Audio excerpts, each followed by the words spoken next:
सुप्रभात बच्चों।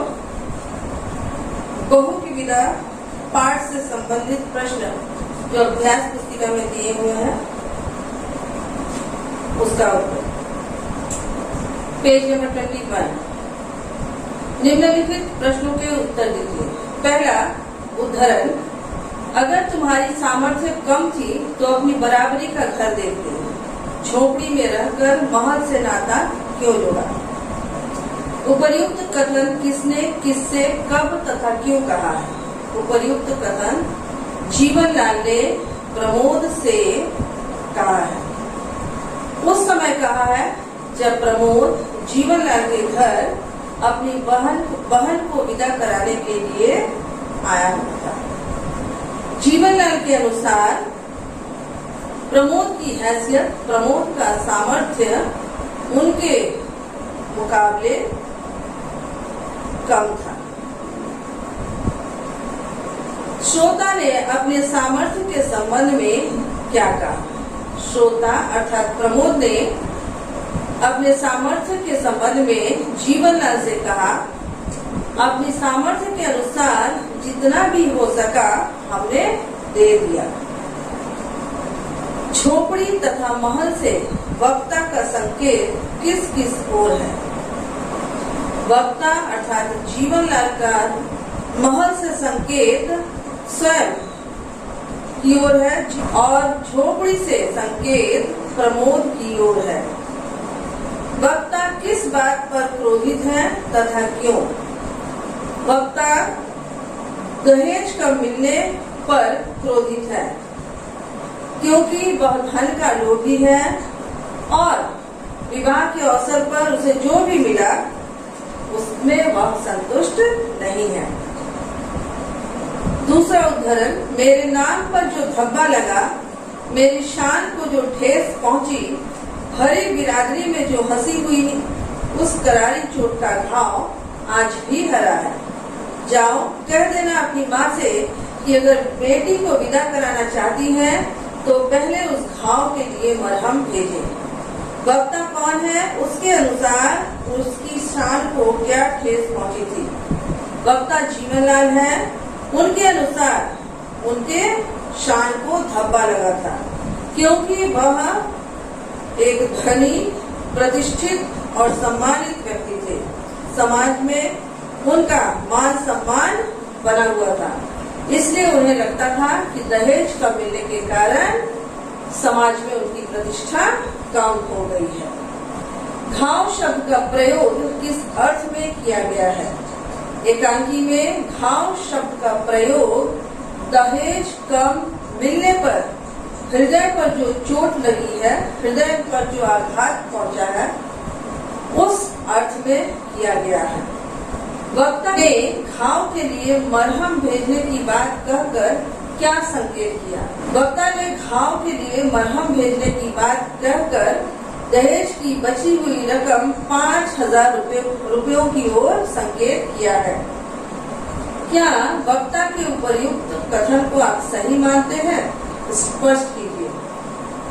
वक्ता का उपर्युक्त कथन को मैं सही नहीं मानती क्योंकि प्रमोद तथा उसकी माँ ने अपनी सामर्थ्य अनुसार दहेज दिया था, लेकिन वक्ता उससे संतुष्ट नहीं था। अगला उदाहरण, ये बाल धूप में सफेद नहीं हुए हैं और तुम कल के छोकरे मुझे बेवकूफ बनाना चाहते हो। उपर्युक्त कथन में कौन किससे किस संदर्भ में बात कर रहा है? उपर्युक्त कथन जीवनलाल प्रमोद से कर रहा है।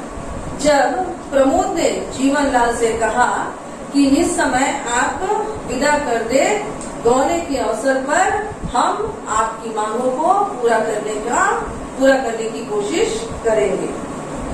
बाल धूप में सफेद नहीं हुए हैं से उसका क्या आशय है? बाल धूप में सफेद नहीं हुए हैं से वक्ता का आशय है कि वे अनुभवी हैं। वे प्रमोद के सामने स्पष्ट रूप से यह कहना चाहते हैं कि उन्हें उसकी बातों पर भरोसा नहीं है। वक्ता ने उपर्युक्त कथन श्रोता के किस कथन के उत्तर में कहे हैं? वक्ता ने उपर्युक्त कथन श्रोता के इस कथन की आप इस समय तो विदा करें, हम गौने के अवसर पर आपकी मांग पूरा करने का प्रयास करेंगे, उसके उत्तर में कहा है। वक्ता की क्या मांग थी? उनके अनुसार उसके नाम पर क्या धब्बा लगा था? वक्ता की मांग 5,000 रुपयों की थी। वक्ता के अनुसार दहेज नहीं देने के कारण उनके नाम पर धब्बा लगा था, उनके सम्मान को ठेस पहुंची थी। अगला उदाहरण, तो वह क्या कर लेता? मेरे सामने मुंह खोलने की हिम्मत नहीं है उसमें। वह शब्द का प्रयोग किसके लिए किया गया है? वह शब्द का प्रयोग रमेश के लिए किया गया है। वक्ता ने उपर्युक्त बात श्रोता के किस कथन के उत्तर में कही है? वक्ता ने उपर्युक्त बात श्रोता के इस कथन कि रमेश बाबू रहते तो उसके उत्तर में कहा है। वक्ता ने अपने बेटे की क्या विशेषताएं बतलाई? वक्ता ने प्रमोद से अपने बेटे के बारे में कहा कि मेरे सामने उसकी मुंह खोलने की हिम्मत नहीं है। बड़ों के मुंह लगने वाला वह कोई बदतमीज और आवारा लड़का भी नहीं है। वक्ता का बेटा कहाँ गया हुआ था और क्यों? क्या उसका जाना सफल रहा? वक्ता का बेटा अपनी बहन के ससुराल गया हुआ है अपनी बहन को विदा करवाकर लाने के लिए, परंतु उसका जाना सफल नहीं रहा क्योंकि उसके बहन के ससुराल वालों ने भी उसे विदा करने से मना कर दिया। तुम्हारी बहन के सपने कभी पूरे नहीं होंगे और उसके सपनों के खून का दाग तुम्हारे हाथों और तुम्हारी माँ के आंचल पर होगा, समझे? उपर्युक्त वाक्य किस एकांकी से लिया गया है? वाक्य किसने तथा किससे कहा है? उपर्युक्त वाक्य बहू की विदा एकांकी से लिया गया है। उपर्युक्त वाक्य जीवन लाल ने प्रमोद से कहा है। तुम्हारी बहन के सपने कभी पूरे नहीं होंगे का आशय स्पष्ट कीजिए। तुम्हारे बहन के सपने कभी पूरे नहीं होंगे से आशय है कि पहले सावन के अवसर पर कमला ने जो स्वप्न सजा कर रखा है कि वह अपने मायके जाएगी और अपना समय सखी सहेलियों के साथ बिताएगी, वह पूर्ण होने वाला नहीं है। वक्ता ने सपने पूरे नहीं होने के लिए किस किस को जिम्मेदार बताया?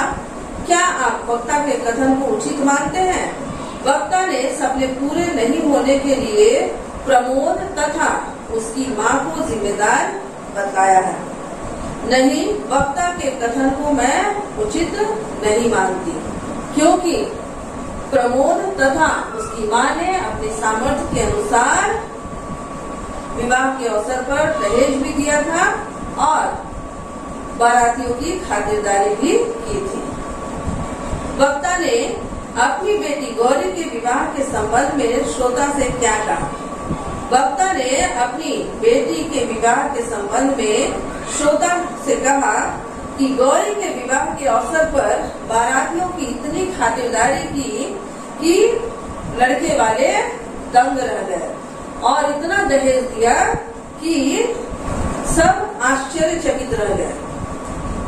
इससे वक्ता के चरित्र के किस विशेषता का पता चलता है? इससे पता चलता है कि वह अभिमानी है, उसे अपने धन का घमंड है। अगला उदाहरण, बेटी और बहू को एक तराजू में तौलना चाहते हो? बेटी बेटी है, बहू बहू। उपर्युक्त कथन किसने किससे कहा है तथा कब? उपर्युक्त कथन जीवन लाल ने प्रमोद से कहा। जब प्रमोद ने जीवन लाल से कहा कि जो हमारी बहन है क्या वह आपकी कोई नहीं? बेटी और बहू से किस किस की ओर संकेत है? बेटी से संकेत गौरी की ओर है और बहू से संकेत कमला की ओर है। बेटी वाला होकर भी वक्ता को किस बात पर अहंकार था? बेटी वाला होकर भी वक्ता को अपने धन, सामर्थ्य, प्रतिष्ठा, शान का अहंकार था। बेटी बेटी है, बहू बहू, इस कथन से वक्ता की किस मानसिकता पर प्रकाश पड़ता है, इस संबंध में अपने विचार भी प्रकट कीजिए। बेटी बेटी है और बहू बहू, इस कथन से यह पता लगता है कि जीवनलाल बेटी और बहू में फर्क करता था। वह बेटी को अपना समझता था और बहू को पराया। इस संबंध में अपने विचार प्रकट कीजिए। बेटी और बहू में फर्क नहीं करना चाहिए। जिस प्रकार बेटी घर की सदस्य है, बहू को भी उसी प्रकार अपने घर का सदस्य मानना चाहिए। उसे वही अपनापन और प्यार देना चाहिए जो घर की बेटी को मिलता है, ताकि बहू भी घर के लोगों को अपना समझे और वही प्यार सम्मान वह घर के सदस्यों को भी दे। तभी परिवार में सुख शांति बनी रह सकती है। प्रश्न के उत्तर पुस्तक पर लिख लोगे, बाकी अगले क्लास में। धन्यवाद।